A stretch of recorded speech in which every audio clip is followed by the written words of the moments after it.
Hi there, I'm Harold. Welcome to the Robot Living Studio at NUS, virtually of course. Here with me are Tasbulat and Wei Chong, two of my fellow co-authors, a safe distance away. And this is Frankie, our robot arm. Together we are working on combining vision and touch sensing in a power-efficient, event-driven perception model. In this work, we are inspired by biological processing, which is asynchronous and event-driven. Information is not transferred or processed on a clock, but only as needed in the form of discrete impulses called spikes.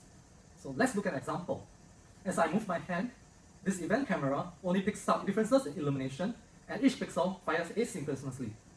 In this way, the event-driven camera can achieve higher temporal resolution, lower latency, and lower power consumption. In this work, we introduce a new neuromorphic or event-tactile sensor called the NeuTouch. Its design mimics a finger with a 3D printed bone and EcoFlex as a protective skin. Sensing is performed using a layer of electrodes with 39 pixels and a graphene-based piezoresistive pressure transducer. The graphene transducer has a high Young's modulus, which helps to decrease hysteresis and response time. NeuTouch achieves a 1 millisecond without latency and can scale up to many more pixels by leveraging an event-based platform called ASYS. During contact, positive or negative spikes are generated.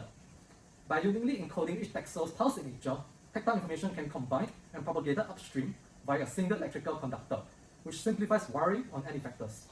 We propose the Visual-Tactile spiking neural network, which combines both vision and touch event signals and is itself event-driven. Our VT-SNN architecture is straightforward. We have two modality SNNs, one for vision and one for touch. These networks generate latent spiking representations that are combined and passed to a task network.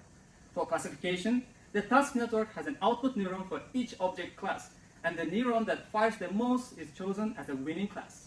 A standard loss used to train such SNNs is the spike count loss, which is the difference between the desired and obtained spike counts.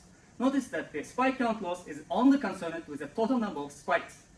With SNNs, we don't have to wait until the entire input sequence is complete, but can begin classification as soon as output spikes are generated. In this paper, we introduced a generalization of the spike count loss that incorporates temporal weighting by a function omega. This weighted spike count loss allows us to increase the emphasis on early spikes, for example, by setting omega to be a monotonically decreasing function. To test our setup, we ran two different classification experiments using our Visual-Tactile SNN and updated versions that either use only touch or only vision. The first experiment involves 4 different containers, each with 5 different weights, so 20 classes in total. Frankie would pick up the object and predict the class. The plot here shows the mean test accuracy with standard deviations of the different models over time. Let us first examine the models trained using the standard spike count loss. We see using the vision on the model begins to classify objects earlier because small movements occur as the grip break closes. Tactile spikes don't appear until contact is made with the object at around 2 seconds. Although the combined Visual-Tactile model achieves the better accuracy at the end, it doesn't achieve particularly good early classification compared to the vision.